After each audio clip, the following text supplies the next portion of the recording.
what shall I call this video? Starter pack to van life. Hope you enjoy it.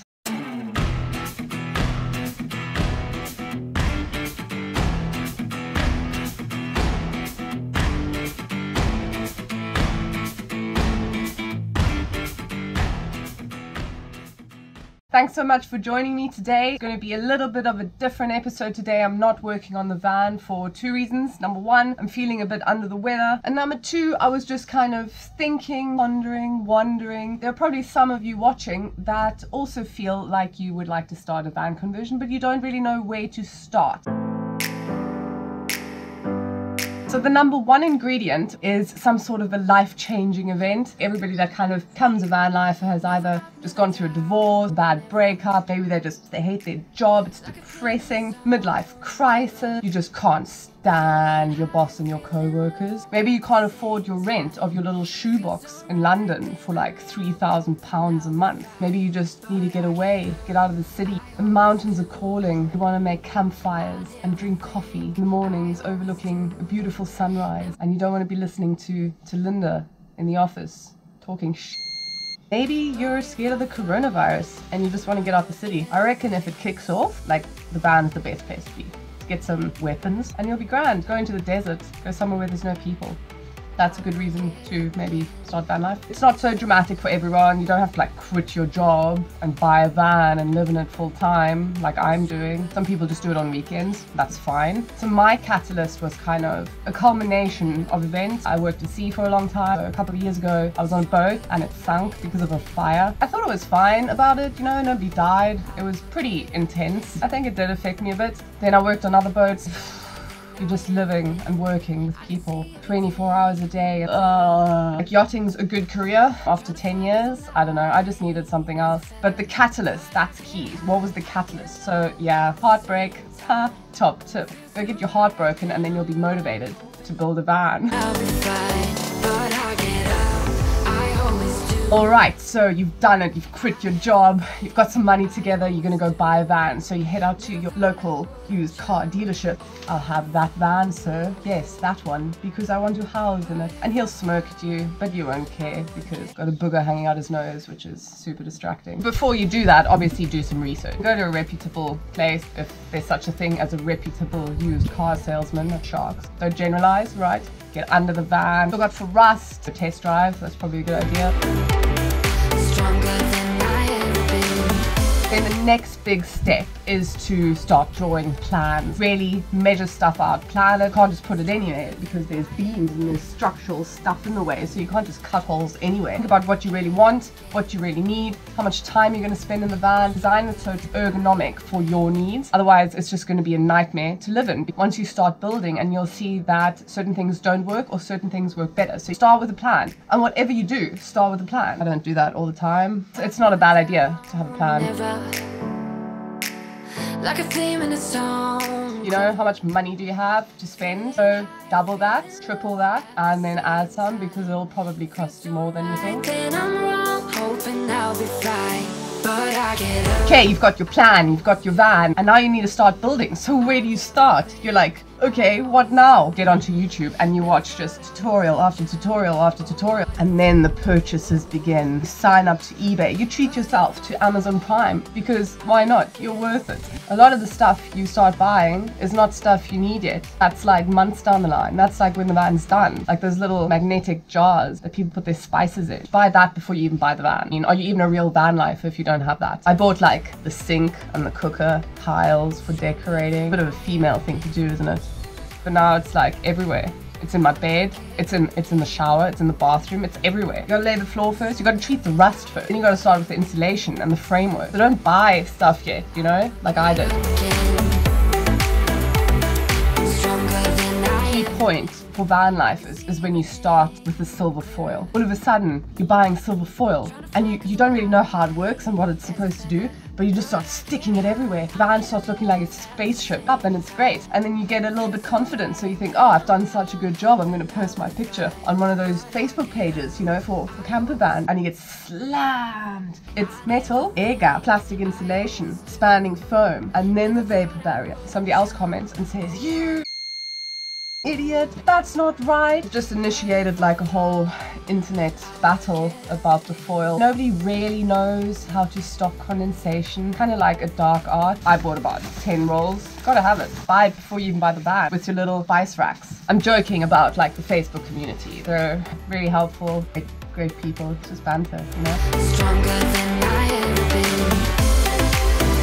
Right, so now you've got a silver van. What's the next step? Now you need to get some more tools. Also, you really need like a workshop and a dry space to work. So don't start your build in the winter like I did. Bad idea. Do it in the summer. These are my top tools that I use every day. Most important bits of equipment. You can probably build the van just with these two items is your DeWalt jigsaw and your DeWalt drill. They've got batteries, they're cordless. I use these so much and I would really recommend them. They're relatively cheap, but they're really good quality and they're yellow. They're just cool. For your jigsaw, you need good quality blades. When you're cutting metal, obviously use metal blades. When you're cutting wood, use wooden blades. I like to go for these Bosch blades. They're really good. Pay a little bit extra for decent stuff. If you buy cheap, you're gonna buy twice. For certain things, just get the right stuff. And you need a selection of drill bits. When you're drilling into wood, drill with wooden bits. When you're drilling through metal, drill with metal bits. You'll definitely need a selection of screws and nuts and bolts. For most things, I've gone for countersunk black screws. I've got self-tapping and also just normal ones. Different lengths. Basic tip, before you drill a hole through something, make sure it's not going to come out the other side because that would suck. Also, really useful tools. Just get something to countersink your screws so the wood doesn't actually crack when you're drilling it. I also found having a few angles really useful when you're putting bits of wood together. If you do want to get a bit crafty though and a bit creative and improve your carpentry skills, then you can get a little pocket hole jig like this. What it allows you to do is to literally drill holes into the wood at an angle so you can fit stuff together at an angle. I would actually recommend this. I've used it a lot. Measuring tape, very essential for measuring.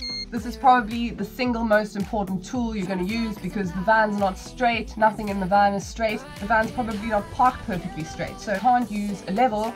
You need to use one of these to make sure stuff is like square at 90 degrees. So get a big one and use it. You're always using blades, nice sharp blades to kind of, you know, cut this stuff. The silver foil needs cutting. Other stuff needs cutting. Your fingers, you need to slice them at least a few times to be a real van lifer. To mark stuff out. Use a pen, use a pencil. This stuff's good because it's a permanent marker and it's yellow so I can find it because I'm constantly misplacing stuff. Which takes me to my next tip. Get a tray like this so you can put all your things inside, all your random bits. And then, you know, when you're looking for something, you're like, where's the pen? Where is that little plastic clip? All your odd bits go in here and you don't use them. I stole this from my mom. I'm going to be in trouble now when she watches this video. Oops. Tape, masking tape, duct tape, all sorts of different tape. You need those to close holes so water doesn't get in, to tape stuff up when you're painting.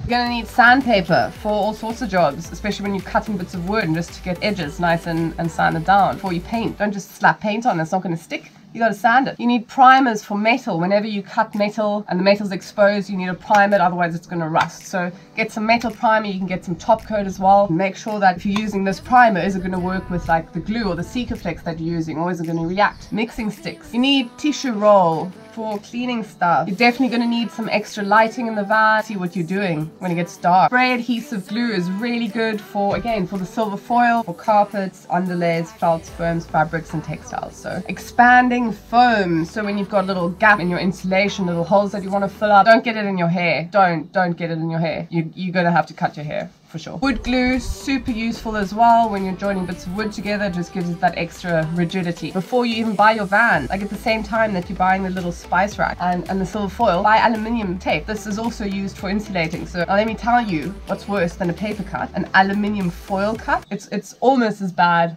as a blade. It goes right to the bone. Not really. You need to have a few products that like stick and fill and, you know, are kind of like sealers and adhesives. I like to use this stuff. It's called Grip Fill. It's super strong to kind of like fill up a void, stick stuff. Pretty much for everything else, I use Sikaflex. This is what I use to stick my windows in. It's specially made for sticking windows into van. And then this is, I go for marine because anything marine is just better. Also more expensive, but it's really good for sealing stuff up. It doesn't mold, flexible, it's tough as Sikaflex. But there's so many good products around. You know, if you've got a product that works, go for it. If you trust it, fine. That's just what I use. And then it's always good to just have a few basic tools. Hammer, some pliers, some long nose pliers, just a few basic bits and pieces. When something gets stuck, when something gets jammed, you can hammer on there. A little bit of persuasion. This thing has come in really useful. It's a profiling tool. Whenever you want to get the edge of something, like, I don't know, of that bit of wood there, and it just gives you a nice edge so you can make a template. Link below.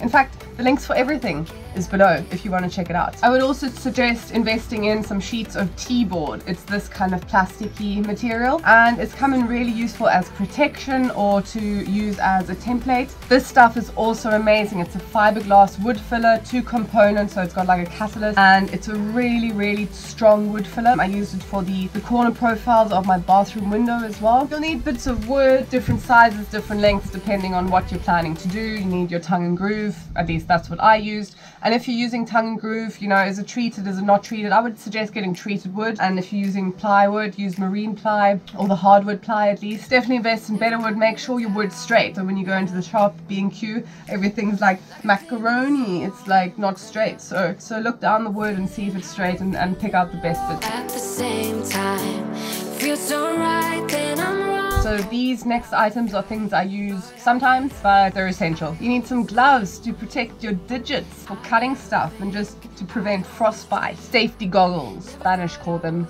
gafas. Protect your ears when you're cutting stuff. You don't want to get tinnitus or tinnitus or whatever you call it, ringing in the ears. Put some of these bad boys on. And finally, you want to put on a smart. They fog up your glasses. Really important. Make sure to nip your nose, because if you don't nip the nose, all the stuff's going to go inside anyway. I might invest in these because of the virus, and I might get a better one actually in case the virus spreads, you know. So yeah. Trying to think of stuff I really use. My patience, my better judgment. So now you've got your van, you've got your basic tools, you've educated yourself, you've got a good idea of what you're trying to achieve with the van, and you're working, you're grafting, you're getting stuff done, but then you get to a point where you're like, sat in the van, it's well below zero, it's cold, it's wet, it's dark, you're sat there and you're stuck on a job, you're just not winning. You quit your job for this and you're starting to regret a lot of stuff. It's not a good moment, you cry, but you've got to push on, because those moments make the good moments so much better, and your next success, no matter how small it is, will just feel amazing. It'll give you the energy to carry on. I was so stuck and so demotivated at one point. Get momentum again and keep going. So don't give up. So most people have a normal job. The only time they have to work on the van is like weekends and time off. So I'm lucky that I've been able to save a bit of money and take some time off now just to focus on this. And even that's taking me a lot of time, depending on how extensive you want to build it. If you're just building a bed in the back, it's not a big deal. But if you're insulating and building showers and toilets and extraction and heating and all that, it's a big undertaking, and I don't regret it, but it's daunting. It's a lot of stuff to learn. You learn a lot, you experience a lot, you fail a lot, but you keep going. If it's what you really want to do, then go for it, for sure. Kind of don't have time for anything else other than the van. You don't want to go out, you don't want to see people, you just want to like build the van. You kind of turn into like Gollum. My precious. But that's okay, because you're getting stuff done, so it's fine. Like, I haven't seen anyone. Oh, hey, Tasha. Oh, no. I know it's your birthday, but yeah, sorry. I don't think I'm going to be able to make it. Yeah. All right. Sorry. Bye. Oh, hey, Lise. Oh, no, your dog died. Oh, I'm so sorry. I'd love to come to the funeral, but I'm so busy. I'm so sorry for your loss. Okay. Bye. If you're into Tinder, just forget that. No, there's no time. Don't have time for distractions. You're a van lifer. You focus on the van. I feel like I've kind of gone off track a bit. I guess the other thing you need, especially if you're a single loser like me, is a dog eventually. You know, you gotta get a rescue dog. Like literally, even if nobody loves you, your dog is always gonna love you. That's not even my dog. Did a little photo shoot with these guys the other day. They're so beautiful. Big dogs. Look, that one looks like you, Ollie. That one looks like you. Oh, Ollie's scared. Oh, hey, Van. I missed you.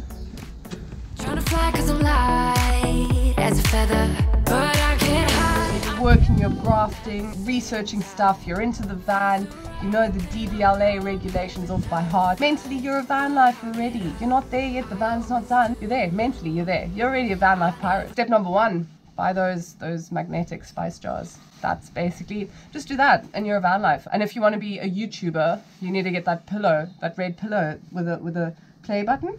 If you don't know that, you're not a real YouTuber. Cool, so I hope that was a little bit insightful, but seriously, like, I do actually do things properly, so check out my other tutorials. Let me know what you think. Tell me what you'd like to see. If you've got any questions, then let me know down below. Check me out on my other social media, Schirmer_shoots at Instagram and Facebook. I've also launched my website, schirmershoots.com, so check that out. I've got some merch on there, some products on there, some of my art, some of my photography, which is going to be sort of my business once the van is done. Another thing you absolutely need is the keychain of a real fossilized shark tooth, which is cast in quality metal, and it's on my website, so check it out. You're not a real van life if you don't have one of these. And thank you so much for tuning in and listening to me talk crap. You need to decide if you're gonna in the van and where you're gonna put the plumbing for that, or is it just one of those composting toilets? I don't know. Is that not gonna stink? Fridges are expensive, just those little esky things, so expensive. Yeah, in the end I think I'm just gonna shit in a bag. Just get a bag. This could be a great bag. Read the instructions. Thank you so much, guys, and check you next time for another tutorial on what I'm doing next. I'm not sure what I'm doing next, but I'll check you then. Auf Wiedersehen.